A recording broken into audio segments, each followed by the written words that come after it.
Saludo, es un placer para nosotros, abogado, justicia y sociedad, dirigir este programa a todos los confines de la humanidad, desde el primer Santiago de América, República Dominicana.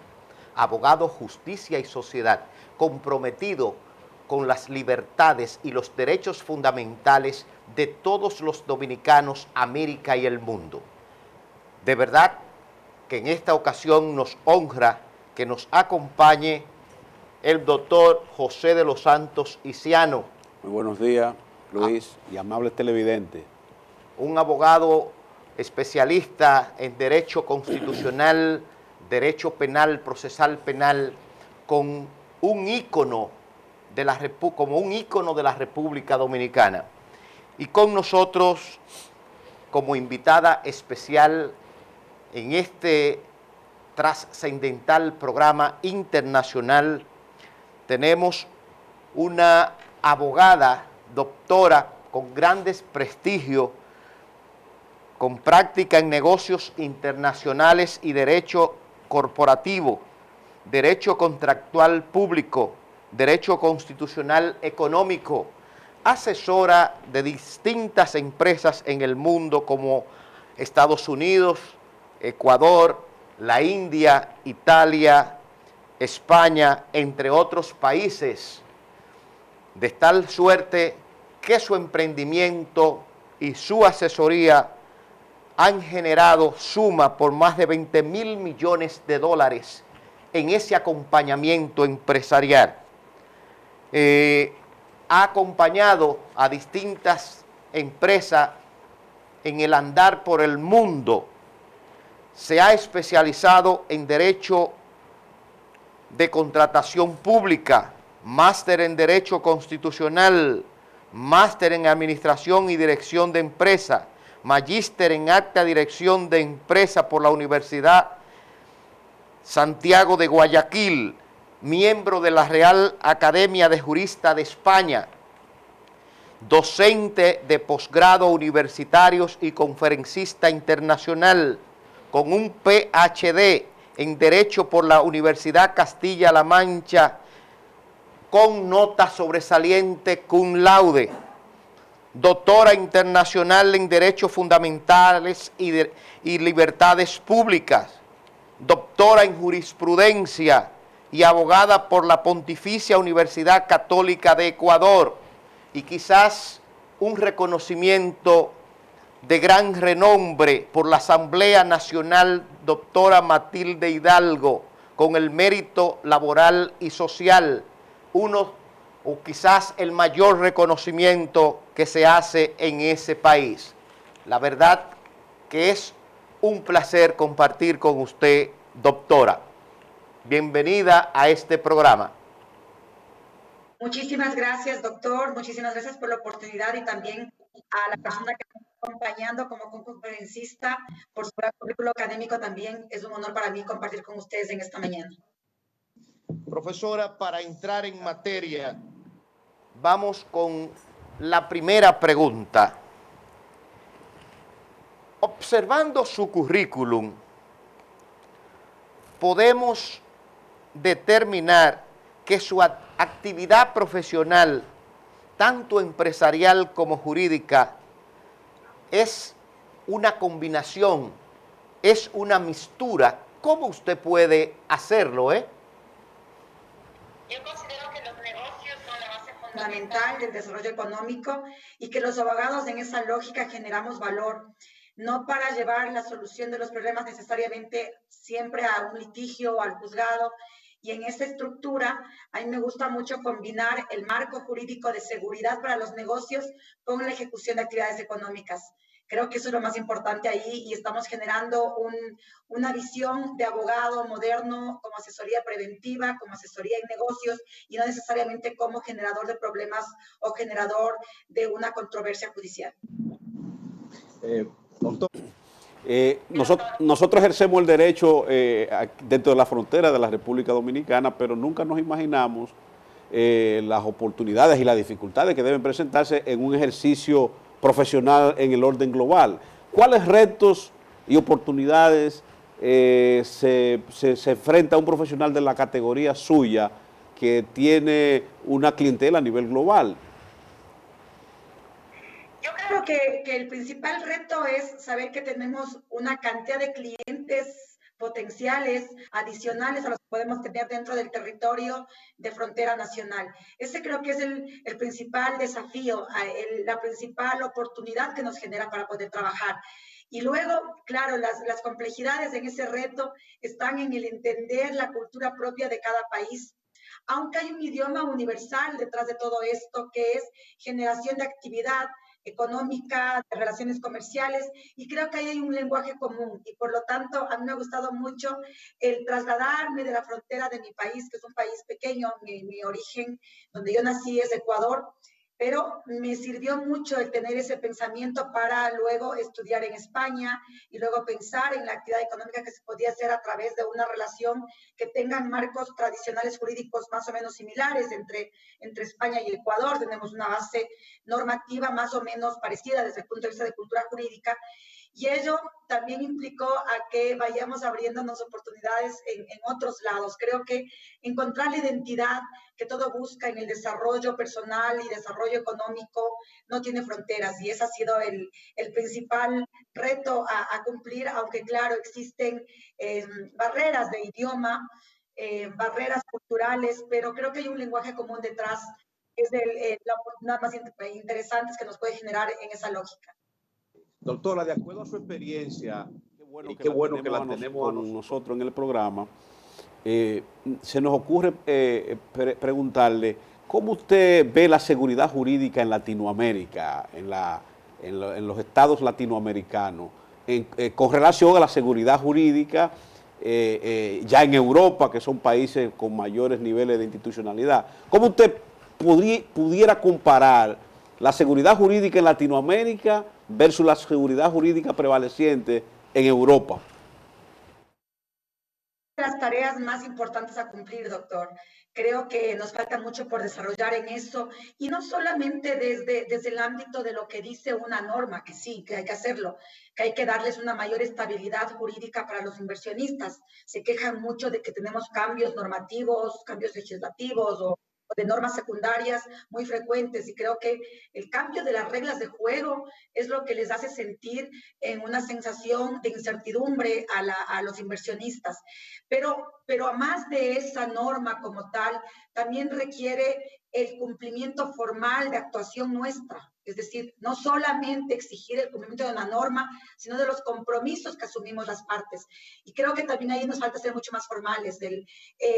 Antes no hacía falta hacer tantas estructuras documentales, bastaba la palabra empeñada para poder cumplir las cosas. Creo que unir el marco normativo legislativo, lo que está escrito, más el cumplimiento de actuaciones éticas, de compromiso por cumplir la palabra, creo que es lo que más nos puede exigir como reto la sociedad actual a nivel globalizado. Y es creo que lo que puede existir con un poco más de seguridad jurídica a nivel de países con mayor tradición y estabilidad. Correcto. Ahí surge un tema transversal. En el ejercicio profesional suyo, fundamentalmente en Latinoamérica, ¿cómo usted ha tenido que enfrentarse con el flagelo de la corrupción, que siempre hay que lidiar con ella cuando uno asesora empresas, busca permisología a nivel estatal, etcétera, etcétera? ¿Qué pasa con eso? La corrupción no es un tema característico, o ventajosamente de un solo país ni de una sola región. Este es un mal endémico, por lo tanto, está desde siempre presente en nuestra sociedad globalizada también, y no se la quita por decreto. Ni tampoco se puede entender que el derecho penal es de primera ratio, el derecho penal es de última ratio, y por lo tanto la corrupción debería irse corrigiendo a través primero de una cultura que nace de la casa. ¿Cómo le voy a ir formando a mi familia, a la descendencia que yo tengo, para que se vaya generando una cultura de hacer bien las cosas porque estamos convencidos de ello? Después, sí, establecer reglas de juego claras para saber lo que cada uno esté en capacidad de hacer y de no hacer. y sí, como consecuencia de ello, las correcciones administrativas, en principio, en los temas de derecho económico contractual, la contratación pública es la base fundamental en casi todos los países del mundo, es el principal comprador, el Estado, y efectivamente ahí existe una tentación de querer abusarse de los recursos públicos. Creería que ahí hay que trabajar muchísimo en establecer un marco de actuación en donde la gente sepa que tiene que cumplir las normas y por otro lado en establecer las correcciones necesarias para esos desvíos y por último dejar el tema de, si ya no corrijo por todas estas vías, el establecer las sanciones por la vía penal. Yo creo que lastimosamente no solo es un tema de Ecuador o de República Dominicana o de los países de Latinoamérica, hacemos mucho show mediático de querer decir que cada cosa tiene que solucionarse por la vía de la cárcel. Y creería que hay cosas mucho más importantes y de mejor solución que hay que hacerlas de forma previa para que el tema penal sea de última ratio. Doctora, nos preguntamos. La mayoría de los abogados, quizá de forma equívoca, consideran que el ejercicio de la abogacía es la judicialización de los procesos. No pueden ver el ejercicio profesional fuera del litigio. La pregunta es la siguiente: ¿cómo lo hace usted? ¿Qué pasa cuando tiene que ir a un litigio internacional y manejar la normativa, el sistema jurídico de esos países donde tiene que ejercer?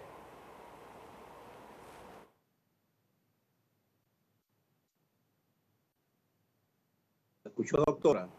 Sí, la última parte no la escuché, se perdió la señal. ¿Qué hago yo cuando voy a un litigio internacional? Es lo que escuché la última parte. Que tiene que ir a un litigio, la normativa internacional, el manejo de esa norma, y tal como usted decía, gran parte de los abogados piensan que solo es el litigio, el ejercicio del derecho. Excelente, muy bien. Sí, yo creo que el primer reto que tenemos todos los abogados frente a nuestra familia, frente a nuestras amistades, es demostrarles que nosotros no buscamos que la gente pelee, que la gente se confronte. Normalmente cuando vamos a la casa de un familiar nos dicen, claro, a ti te gusta que estemos en discusión o que se genere una controversia. Creo que el primer punto es decir, la abogacía va muchísimo más allá del espacio de estrados de administración de justicia ordinaria o incluso de justicia arbitral.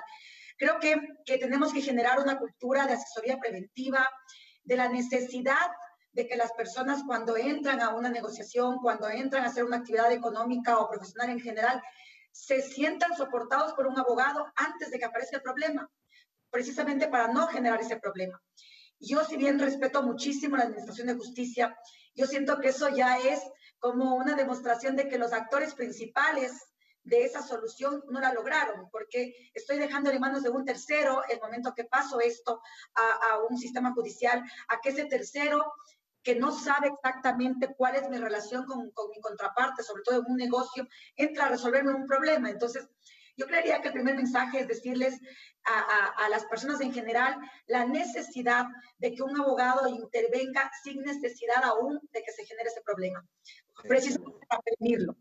Y después establecer acuerdos de negocio o acuerdos de actividad relacional que sean bien desarrollados, que estén bien redactados, y en eso también ayuda muchísimo a la cultura del abogado. Y si es que ya no tengo manera de solucionar directamente entre las partes esa problemática, entonces sí recurrir a un sistema de administración de justicia. Pero miren el orden en el que estoy señalando. Establecer un acuerdo en donde haya soporte jurídico para que las partes relacionadas intervengan con ese soporte profesional. Después de ello, intentar que las partes solucionen ese problema y solo cuando veamos que esas partes no lo pueden hacer, recibir la intervención de un tercero por la vía de la justicia ordinaria o de la justicia arbitral. Para que de esa manera se puedan cumplir esos compromisos que se han asumido por cada uno de ellos y no sea la imposición de alguien, en el caso de un tercero, que por más que quiera administrar bien la justicia, siempre va a ser darle la razón al uno o darle la razón al otro, cuando se pueden lograr entender que la realidad tiene diferentes caras en la moneda.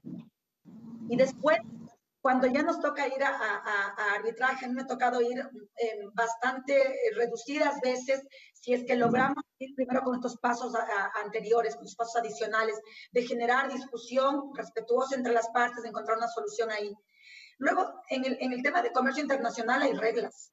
Y entonces, esas reglas de acuerdos comerciales a nivel internacional están más o menos claras.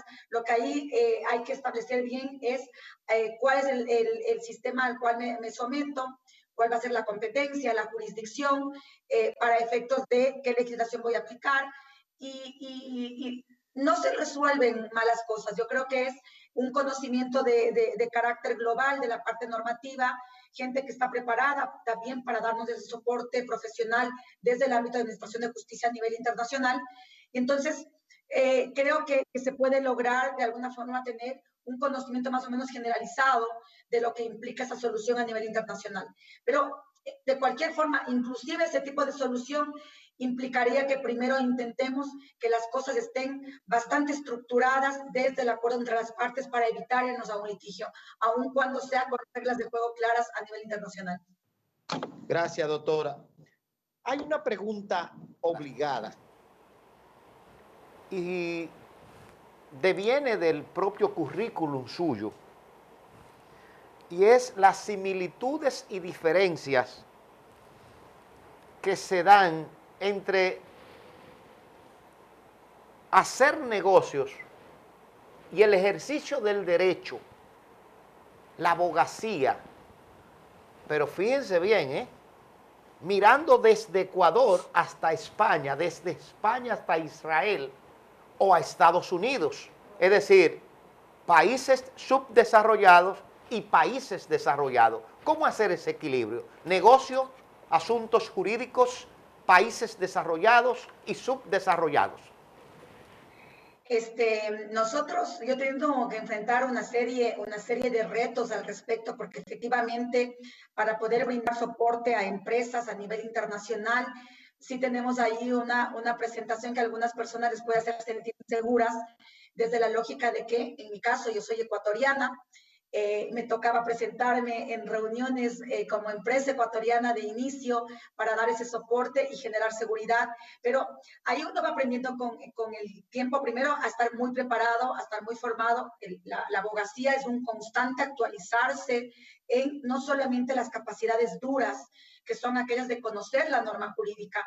El abogado tiene que tener capacidades adicionales al solo conocimiento de la norma, que son esas capacidades blandas. El tema de entender al otro, la empatía, la forma de manejar los temas culturales, de negociación, la postura corporal, el tono de voz, la forma en la que se maneja una negociación, las etapas de una negociación. Todo ello uno va aprendiendo con la práctica.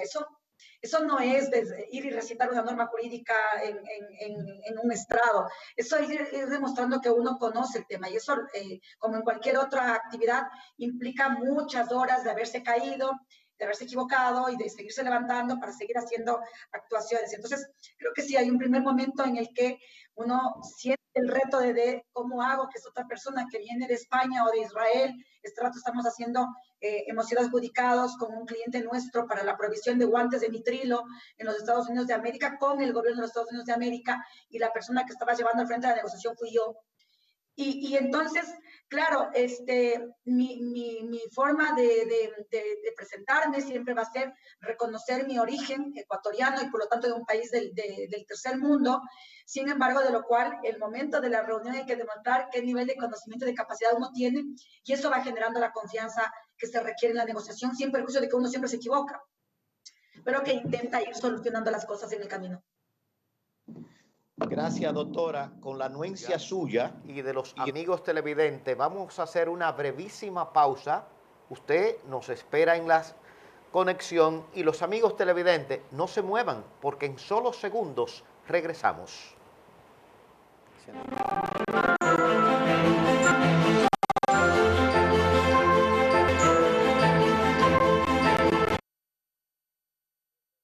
Casa Azul.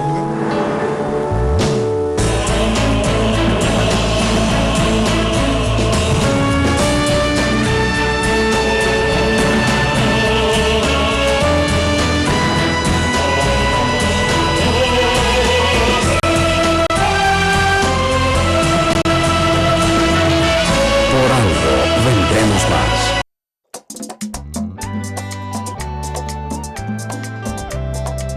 «50 años dan para mucho. Dan para recibir todo el cariño que nos motiva a trabajar por alcanzar nuestros sueños, para luego devolverlo en forma de legado, y para que ese legado nunca se pierda, y conservar la esencia del sabor dominicano. Hoy seguimos más que nunca al servicio de tu gusto. Baldón, 50 aniversario. Un legado que da gusto. Desde los años 1952 y 1953, cuando el pintor y muralista español José Vela Zanetti plasmó 18 murales en las paredes internas del monumento a los héroes de la Restauración, que hasta la fecha pocos santiagueros han visto, 67 años después, Abel Martínez ha revolucionado la cultura de Santiago, con más de 400 hermosos murales. La gran diferencia entre el ayer y hoy es que las obras son una muestra popular que vive de forma permanente en los muros y paredes de nuestra ciudad. Una galería de arte que es patrimonio cultural de Santiago. Nunca antes se había generado tanto interés por la ciudad de Santiago.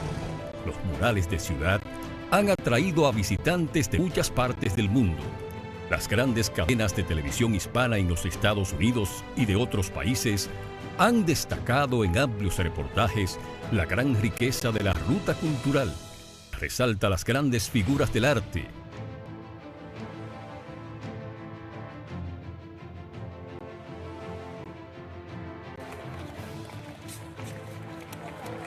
El deporte. El cine.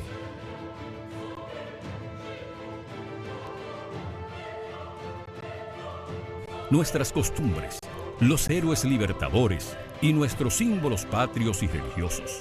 Más de una veintena de embajadores acreditados en la República Dominicana visitaron a Santiago, marcando un hito haciendo el recorrido de la frecuentada Ruta de la Cultura.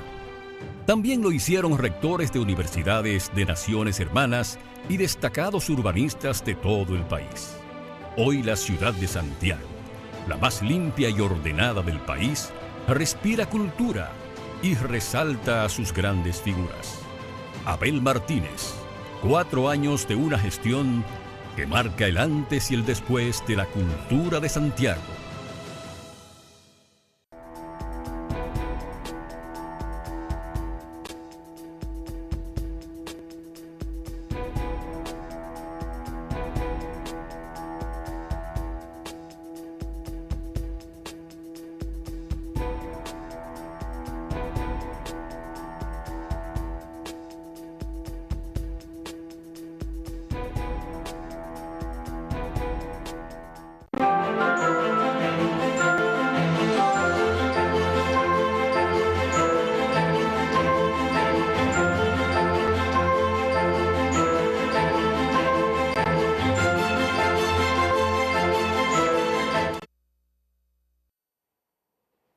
Señores, gracias por continuar con nosotros en este programa internacional Abogado, Justicia y Sociedad, donde me acompaña el doctor José de los Santos Isiano y nuestra invitada internacional, la doctora Inés María Badeón Barriga, especialista en Derecho Económico y Constitucional, entre otros temas. Doctora, nos satisface mucho seguir conversando con usted. Sabemos que usted, dentro de sus competencias fundamentales, se encuentra el ser experta en Derecho Contractual Público. Esa es una disciplina de alto perfil por la gran incidencia, tal y como usted lo manifestó hace un momento, que tiene el Estado en el ámbito del derecho internacional y en el ámbito del derecho interno, al ser uno de los agentes económicos más importantes en cualquier sociedad. ¿En qué consiste específicamente el derecho contractual público y en qué medida es provechoso para un profesional del derecho incursionar en esa especialización? Ok, más o menos a nivel global, cada país destina un 15% del Producto Interno Bruto para temas de contratación pública. Ese es el derecho público contractual, en donde el comprador es el sector público, es el Estado de cada de los países, ¿no? Y los vendedores somos proveedores nacionales o internacionales. Si es que el grueso del pastel económico está en ese 15% del PIB, ahí está la demostración de la importancia que tiene el ámbito de dar soporte jurídico en temas de derecho público contractual o de contratación pública. Y si es que detrás de ello consideramos que existe una contratación pública global, es decir, un derecho con normas de juego más o menos comunes que da casi igual proveer a República Dominicana como proveer a Ecuador, porque el comprador de ahí es un sector público que tiene más o menos características similares y que las normas en juego tienen un basamento de ese derecho público contractual. Eso demuestra la importancia que tiene esta área del derecho para soporte de parte de los profesionales. Adicional, doctor Dos Santos, está el tema de que la mayoría de países este rato están firmando acuerdos comerciales, sea de carácter multipaís, sea de carácter bilateral. Y están poniendo, sobre todo desde hace unos 5 años atrás, obligatoriamente un título específico de contratación pública. Eso no se lo hacía antes. En el Ecuador, el primer título de contratación pública a nivel de tratado internacional está puesto en el acuerdo multipartes con Europa, celebrado en el 2017, 3 años atrás. Entonces, considero que es un área interesante, tanto porque hay normas de juego a nivel global de contratación pública, como los estados requieren comprar, como la mayoría de los estados destinan una gran cantidad de dinero para ello, como finalmente por la necesidad de que en los acuerdos internacionales, bilaterales o de carácter multipaís, se están incluyendo títulos de contratación pública. Muy bien. Gracias, doctora. Nos preguntamos, usted que es experta en temas económicos, constitucionales, ¿cuáles serían los retos que nos esperan, sobre todo en los países que usted ejerce, sobre el derecho constitucional económico? Yo primero creo que yo soy constitucionalista, yo tengo mi máster en Derecho Constitucional y sin embargo no soy vista necesariamente dentro del grupo de constitucionalistas porque hay un reto importante de los constitucionalistas que es rebasar el solo análisis, que es muy importante, de lo que son derechos por fuera del derecho constitucional económico. Es decir, hay un montón de derechos constitucionales que no están vinculados con la parte de generación de negocios, estamos clarísimos, y que eso hay que defenderlo, sí, pero la Constitución tiene un costo. Los derechos establecidos en la Constitución tienen un costo. A veces hacemos cartas de amor, digo yo, en la estructura de las constituciones. Generamos una expectativa grandísima de ese acceso a derechos por parte de las personas, en el caso de la Constitución nuestra del 2008, la del Ecuador, y la de Constitución de España de hace 30 años atrás. Se ponen una serie de derechos para las personas, naturales y jurídicas. Pero si es que no existe actividad económica generada para garantizar un marco jurídico comercial de acción que permita pagar impuestos para que el Estado con esos impuestos cubra la satisfacción de la salud pública gratuita, de la educación pública gratuita, del acceso a esa tranquilidad de vivir en un país de bienestar, en una sociedad de bienestar, no vamos a poder solamente hablar de la Constitución desde un ámbito de todos otros derechos que son muy importantes constitucionalmente hablando, pero que tienen un costo. Y ese costo tiene que ser cubierto con actividad económica. Así que necesariamente creo que el principal reto es entender que la Constitución o el ser expertos en derecho constitucional tiene también que ver con cómo se solventan económicamente sus derechos. Y esa es una parte que todavía no se discute mucho. Sí, claro. Doctora, Se nos ocurre el tema de relacionar el tema del derecho económico internacional, la asesoría jurídica en el marco global con las contingencias actuales derivadas de la pandemia. ¿Cómo usted analiza esta coyuntura que nos ha tocado vivir a toda la humanidad? Yo creo que ha puesto en juego mucho nuestra capacidad de resiliencia. Nosotros tenemos que aprender a entender que la realidad cambió, que aunque ya salgamos con la vacuna y todos podamos volver a hacer una actividad un poco más normal, no volveremos a hacer lo que pasaba antes de marzo de 2020. Hay muchas actividades que se han podido demostrar que se pueden generar de forma virtual, ya no van a requerir la presencia física, y ahí entonces el ejercicio de la profesión de abogado, que pensamos que era todo vinculado con, por ejemplo, ir a la notaría, hacer trámites presenciales, cuando ahora se pueden hacer virtuales, el generar audiencias igual en carácter judicial, de carácter virtual, hay una serie de cosas que aunque ya pase la pandemia, ya no van a volver a ser lo que eran antes de marzo del 2020, y ahí está un reto importante. Y luego, nosotros, yo les comentaba antes de la pausa, el hecho de que, si bien es cierto, las actividades económicas se han restringido, hay un montón de desempleo en todos los países, hay actividades que ya no se pueden desarrollar, en cambio hay otras que sí se le pueden hacer. Ejemplo, el uso de la plataforma virtual para la profesión de los abogados o para las demás profesiones.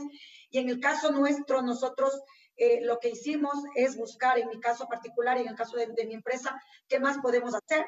Y comenzamos a dar soporte para vender esos productos EPIs, que son los elementos de protección individual, nacidos por la necesidad de la pandemia, y generamos la venta de esos productos de empresas hacia los Estados Unidos. Entonces, creo que hay que ir buscando qué más se puede hacer, porque si es que creemos que las cosas van a volver a lo que era antes de la pandemia, vamos a estar complicados. Creo que hay que ir buscando cómo reinventarnos para seguir adelante.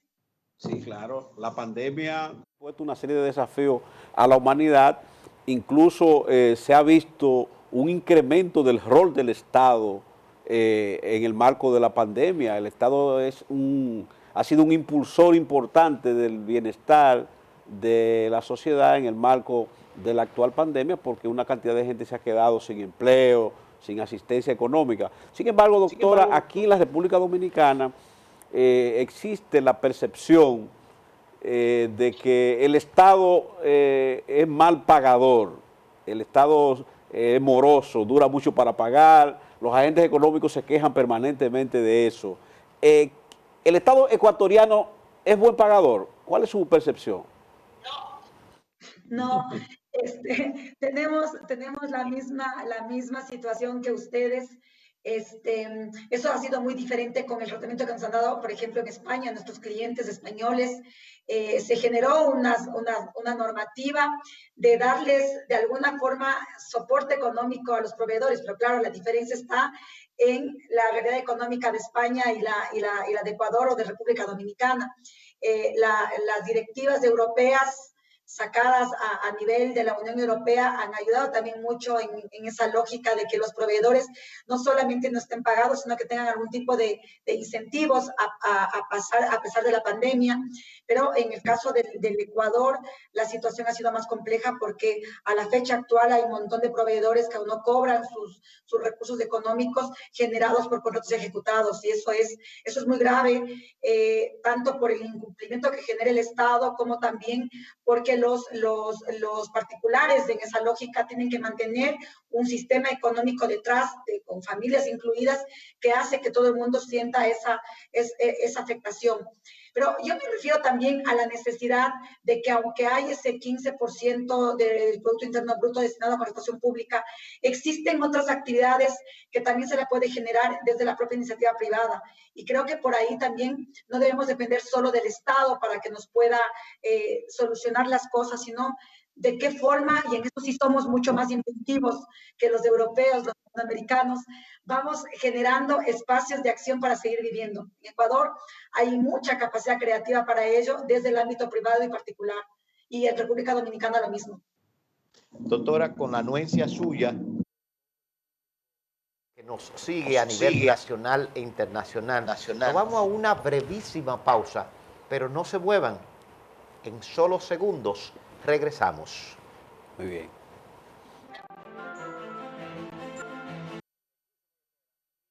Propagas a su orden.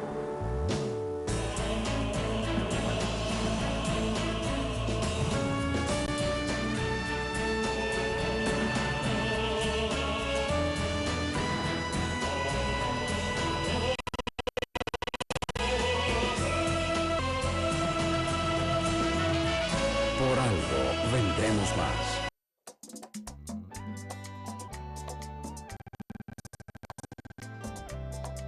Dan para mucho. Dan para recibir todo el cariño que nos motiva a trabajar por alcanzar nuestro sueño, para luego devolverlo en forma de legado.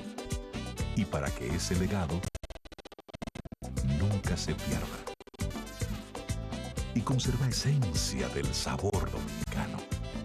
Hoy seguimos más que nunca al servicio del gusto. Baldón, 50 aniversario.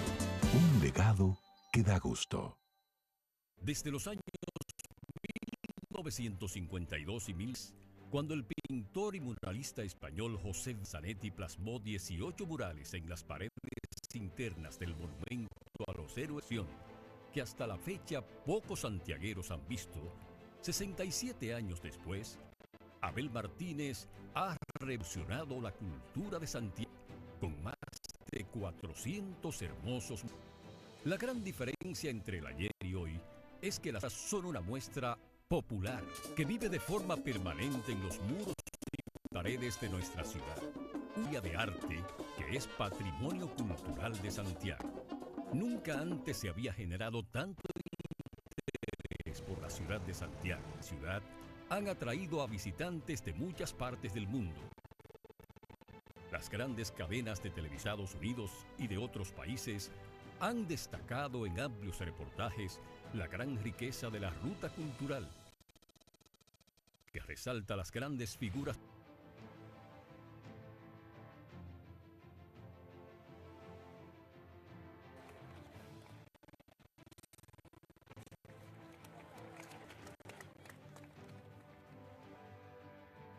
el cine,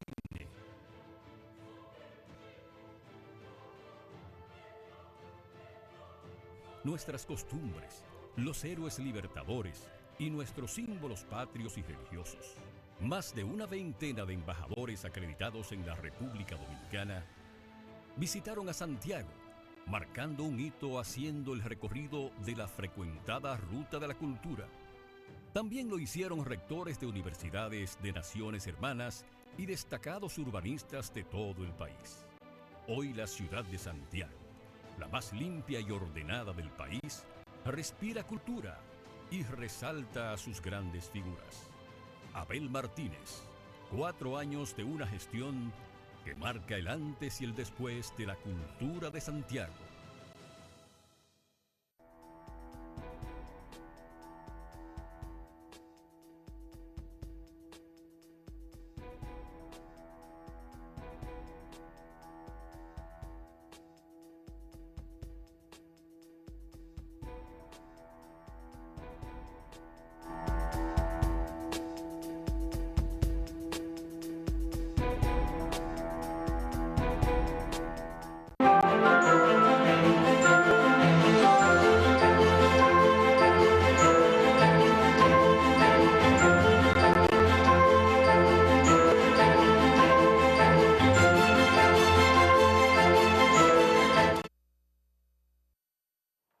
Señores, gracias por continuar con el programa jurídico Abogado, Justicia y Sociedad, único programa de tópico eminentemente constitucionales, civiles, inmobiliarios.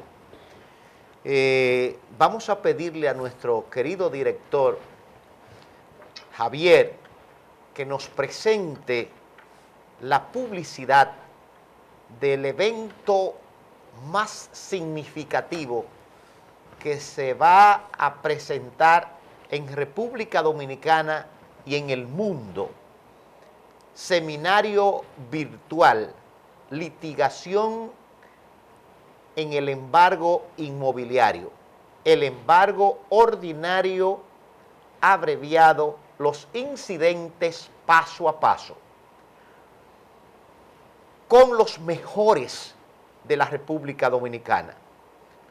El magistrado Eladio Pérez, mejor conocido como el Tío, un juez, profesor de las mejores universidades del país, Pucamaima, UAPA, la Universidad Autónoma de Santo Domingo y presidente de la Corte de La Vega. Con nosotros el profesor José Alberto Vázquez, profesor ejecutor de las mejores empresas de la República Dominicana, con la parte del embargo abreviado. Sí, doctora, ese es el seminario al que le estamos extendiendo nuestra invitación, y usted es coordinadora y una de las principales ejecutivos del grupo SEAS, que es un grupo de consultoría jurídica, pero a nivel internacional. ¿Qué nos puede decir usted sobre el grupo SEAS? ¿Qué significa? Bueno, nosotros nacimos, yo tengo 27, casi 27 años de ejercicio profesional como abogada, y Grupo SEAS nació hace 18 años, ya mismo 19 años de emprendimiento como una empresa de servicios jurídicos ecuatoriana. SEAS significa Consultores Estratégicos Asociados, esa es la sigla de la compañía. Pero cuando ya comenzamos a trabajar a nivel internacional, creíamos que era importante generar una presencia empresarial también en los otros países, y constituimos Grupo Empresarial SEAS, que es una compañía española que está radicada en Madrid y que desde España se brindan servicios jurídicos corporativos a otros proveedores de otros países vinculados con negocios, no solamente con España, sino con América Latina, con Asia y con los proveedores con los cuales trabajamos de los diferentes países. Luego de España, nosotros nos hemos expandido, tenemos una oficina en Israel, sobre todo para generar soporte de salida de las empresas de tecnología en I+D. Nosotros tenemos una oficina ahí en Tel Aviv, una oficina muy pequeñita, pero oficina al fin de Grupo SEAS. La principal oficina nuestra ahora está en Madrid. Tenemos la oficina en Israel y tenemos también una oficina en Estados Unidos de América, desde donde también generamos soporte y presencia en el ámbito jurídico, que es la presencia del abogado, pero también en el ámbito comercial, que implica ayudarle a nuestros clientes a buscar su contraparte. Es que un cliente produce algo de tecnología o hace construcción o genera actividad en sectores estratégicos, entonces lo que ayudamos con una de las empresas de Grupo SEAS, que se llama Acting, es al relacionamiento comercial de esas empresas. Entonces nos dedicamos a soporte jurídico a través de SEAS, nos dedicamos a soporte comercial a través de Acting, y también tenemos mucha presencia en los temas de capacitación para los negocios y para la actividad con el sector público y con el sector privado, con una compañía nuestra que se llama Runacha y Ranti. La capacitación más la parte comercial más la parte jurídica genera el englobado que hacemos en Grupo SEAS de forma integral. Damos soporte jurídico a las empresas para que las empresas generen negocio a nivel nacional y a nivel internacional. Hemos acumulado un poco más de 20.000 millones de dólares en el soporte jurídico de las empresas, porque estamos acompañándoles no solamente en la búsqueda y selección del negocio, sino en la ejecución de ese negocio como tal, siendo valor agregado para que el marco que se estableció de inicio para ese contrato se cumpla hasta el final.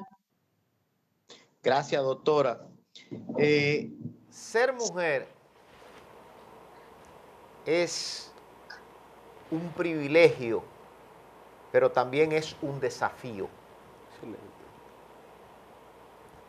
Usted como mujer, ¿cuáles son precisamente todos esos obstáculos que ha tenido que enfrentar para poder ser ese binomio empresaria y jurídica a la vez, en un mundo tan complicado que no deja, a pesar de los avances, de las conquistas, los derechos que ha logrado la mujer, sigue siendo un problema y les siguen, valga el pleonasmo, vulnerando derechos fundamentales. Yo voy a cumplir en febrero del próximo año 50 años de edad y realmente yo creo que vengo de una generación en donde puede sentirse mucho más fuerte el tema de ese discrimen que usted señala. No obstante lo cual, yo creo que soy una de ese grupo que realmente no me siento discriminada, no me siento nunca discriminada. Supongo que debe ser porque mi papá, fundamentalmente mi papá, me indicó que las mujeres no teníamos ningún tipo de problema para poder entrar a espacios de trabajo en igualdad de condiciones que una persona del sexo masculino.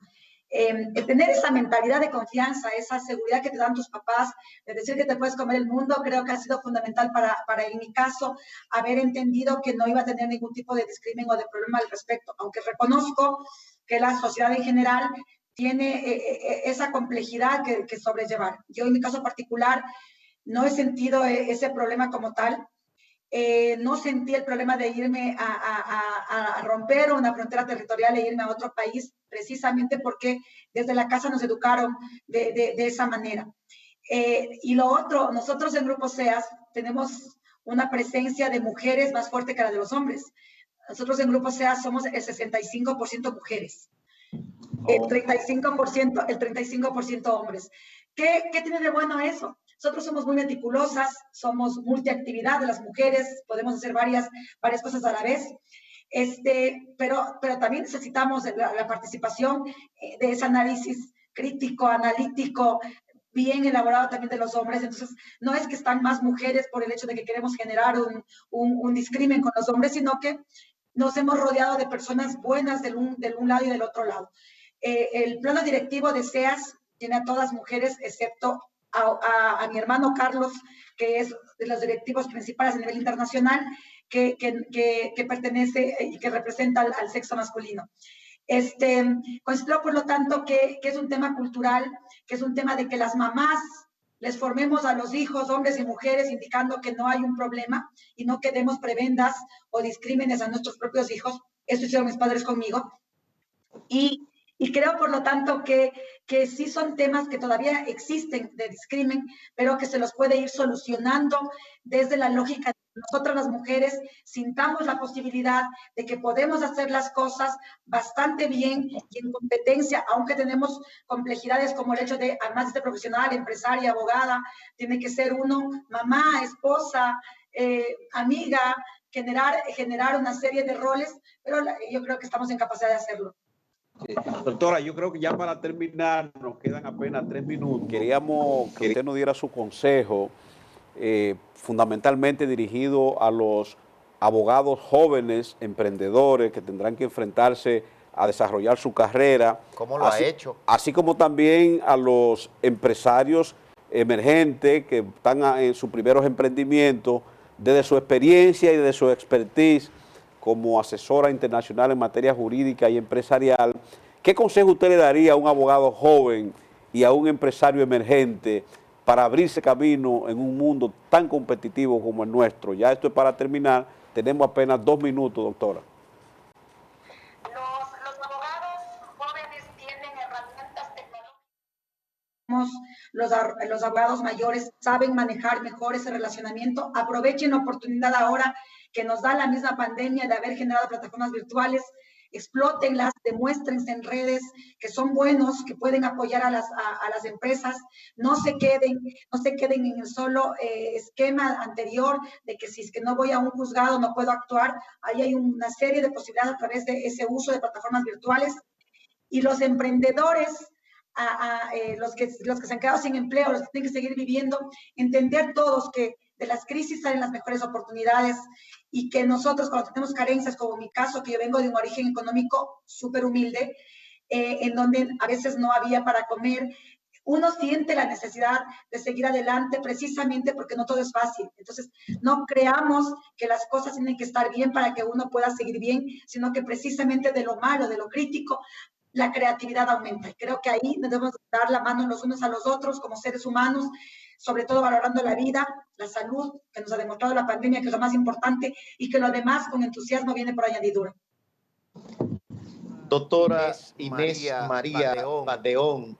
De verdad que República Dominicana, por medio de Abogados Justicia y Sociedad y el primer Santiago de América, le damos en conjunto las gracias y la invitamos a que pueda participar con nosotros en un próximo programa cuando lo considere pertinente. Así que muchas gracias por esta entrevista a nivel internacional. Y a ustedes... Yo les agradezco muchísimo. Muchísimas por esa oportunidad y que Dios les bendiga a ustedes por lo que están haciendo. Es realmente importante lo que hacen a través de su espacio para generar justicia a través del derecho. Muchísimas gracias. Gracias. Gracias, doctor. Y a ustedes, amigos televidentes, no pueden perderse este próximo fin de semana el toque de queda nacional e internacional, Abogado, Justicia y Sociedad. Y mañana a las 9, seminario, embargo mobiliario general y especial con el Instituto de Ciencia de la República Dominicana. Dios le bendiga.